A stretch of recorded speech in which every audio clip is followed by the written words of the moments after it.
This is showing the HID structure that I created. The first part of the structure is a structure within a structure, and this is the 16 bits that we're using for the encoder. Currently, we're only using the first 7 encoders from 0 to 6, and this one is reserved currently in case we want to do any other implementation. And just to note, the attribute we're using, packed, will make sure that there's no spacing in between the structure. These 2 bytes cover the 16 bits. The second portion here is an array with 8 additional bytes, and these will be used to capture the incremental values that we're counting by for each of these encoder that we have here in the bit section.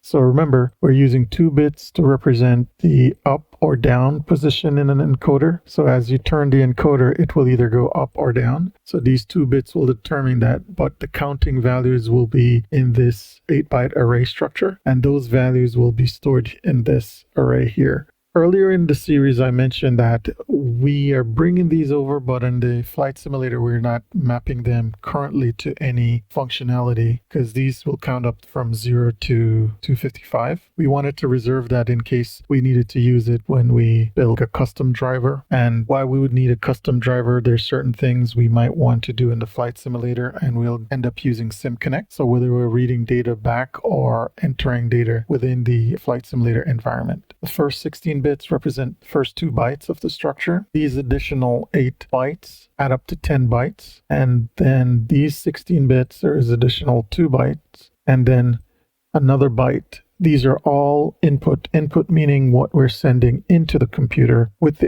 HID descriptor into the flight simulator. And these are output. So we'll use this for PID functionality output. And we can expand this later. But just so you know, we're using this for output. I'm going to do a small demo to show you how this output data is being represented, or how we are using this to test to show that we're getting data back from the computer. And later, as I move forward, I'll also show you how this structure relates to the HID structure that I created. Okay, so let's continue on. In the main, we added the include fuller interface that we built here. And that's why we included this interface, so that we can utilize this custom header file. Let's move on. First thing we're going to do is open the USB_custom HID header file. So if we go to the middleware folder structure and we scroll down and we go to the custom HID folder, you can see the structure where I click through. And then in the include folder, you can see this file. We're going to open that file. And within this file, we're going to change these 2 values. We're going to change a custom HID endpoint in and then the endpoint out. So just so you know, in refers to in the computer. We're sending data into the computer over with the HID descriptor, and out is what's coming back from the computer to the board. And this is the size that we're going to change coming back. So just so you know what in and out represents.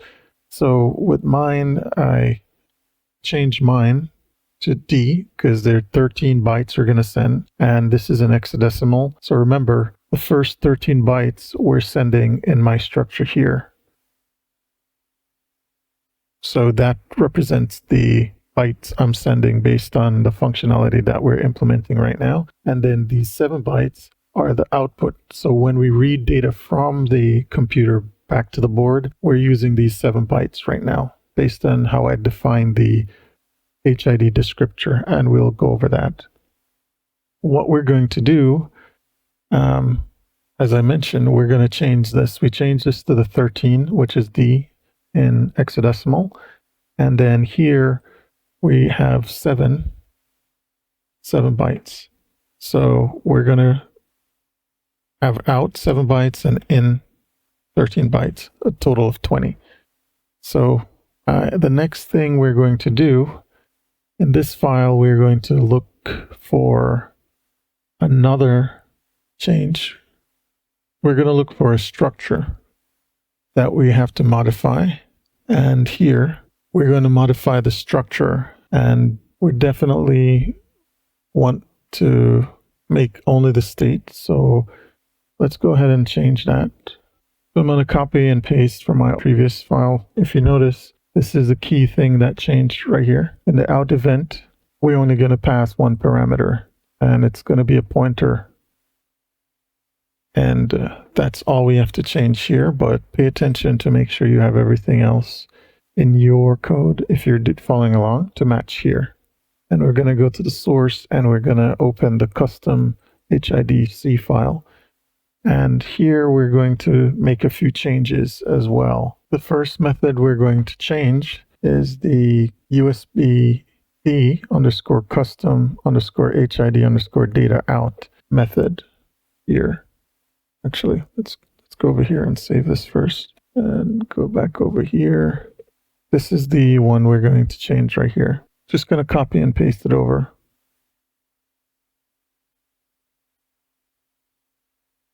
So that's changed. The other method we're going to change is the USBD underscore custom underscore HID underscore EP0 underscore RX ready method. Whenever there's data on the buffer, it's going to just read that for us. So let's go ahead and update that one as well. So that's a change that's made here. This change will reflect the update we did for the out event. Remember, we made a change to the out event. Therefore, we have to also update this section. So that's what's being done here. Next, we're going to go into the USB underscore device folder. We're going to go to target. Actually, before we go there, we're going to go here.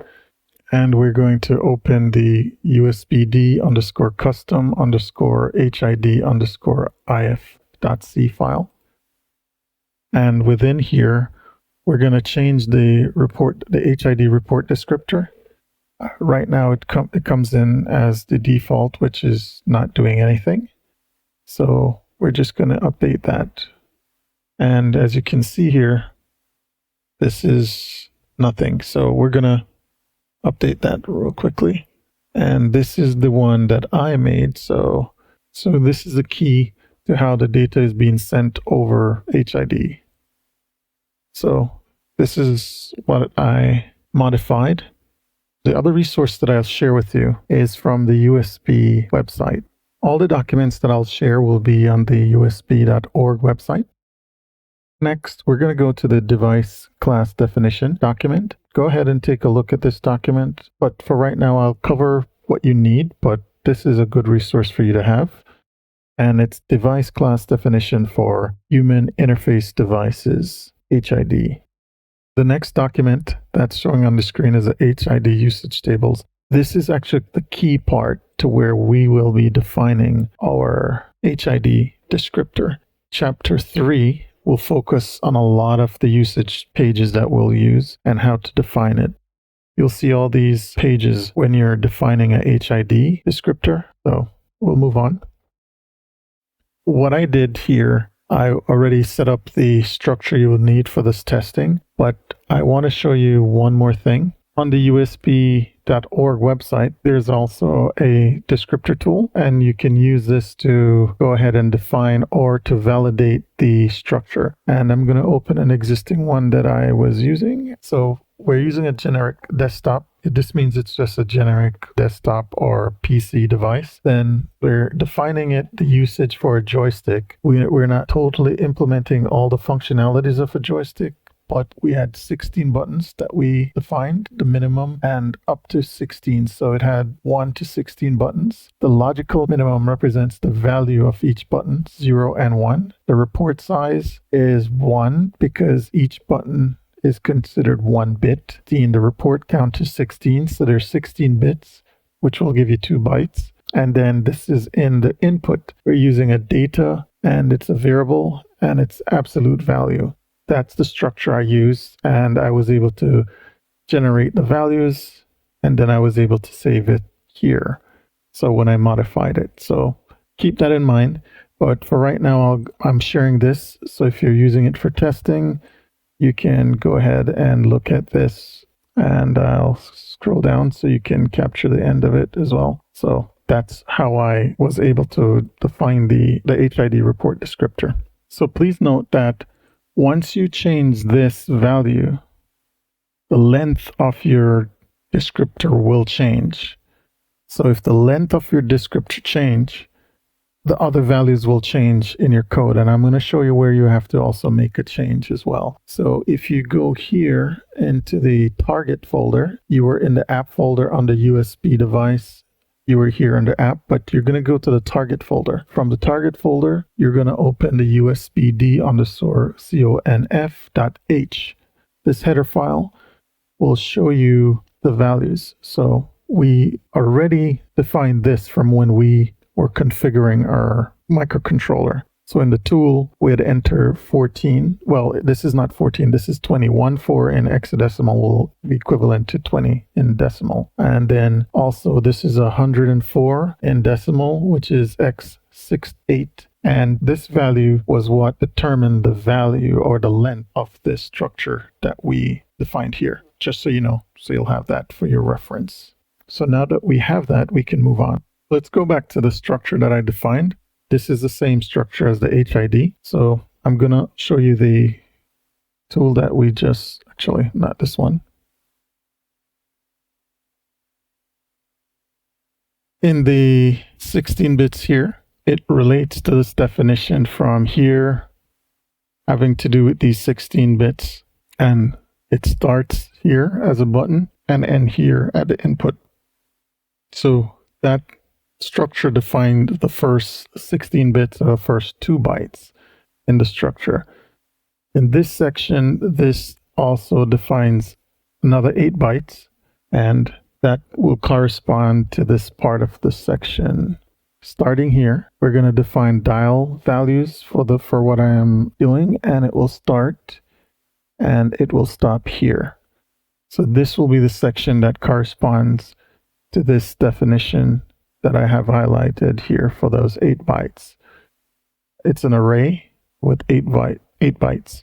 For the next section, the next 16 bits showing here in the structure corresponds to the values here that I'm defining right here. So those 16 bits, 2 bytes, will correspond to this structure or to the definition that I did here. And the ADC knob, the variable resistor that was being used in conjunction with the ADC values, the 8 bits or 1 byte, corresponds to this definition here. I'm defining it as a dial, and from 0 to 255 starts here and ends here. So it ends right there. So that's what's defining that structure here. This output, 16-bit or 2 bytes output data flags, this is being defined here. So this section is being sent over as a counted buffer. So that variable, the 16-bit or 2 byte data, is the output data flags. The output section is being done in this complete section right here. This output section is handled by the 7 bytes. So just so you know, that's how I defined it. You might have different needs, different values. Use the documents that I shared with you. That should get you started with what you need. All right, so let's continue on. This is the section again that I updated this information from. And this is the custom _HID report descriptor _HS. And this array structure defines the size or the length of the structure here, and that was being defined here. So this is the value that is being used to determine the length, and that corresponds to this value here. We're also going to make a change to the definition here. Two places we're going to do this. First, we're going to change this function prototype here. Instead of 2 variables, we're going to change it to just have a 1 pointer variable, and that's it. So we change it first there, the prototype, and then we're going to go down to the function. We're going to change the function as well, and we're going to replace the function value, the function definition with this. What this going to do is going to copy over to the buffer, and we need to go ahead and define that in a minute. So let's go ahead and define that buffer. I'll show you where it's defined. We defined it in the main already, but because this is the buffer that is the output buffer that we're getting the data back from the computer over the HID. The data coming over from the USB is 7 bytes. We're sending 13, but it's sending back 7. So this is the buffer that's going to save the information there. So we defined it there, but we have to also make sure that we specify it here in this file as external. And right here in our variables, this flag will alert whenever any data comes in. But for right now, that should be it in this file. We are good here. All this is doing is copying the value from the state, and it's basically copying it to the buffer. The other thing, we also need to change the signature because we did change the prototype. So we also have to do the corresponding function and change the signature here as well. So let's go ahead and change the signature here. There it is. So let's go to the main file, project, clean. There's one error. Let's see where's that coming from. Oh, undefined reference to the RX flag. Hold on just a minute. Okay, yeah, I just need to add these variables real quickly in the main. So let's go ahead and add these variables.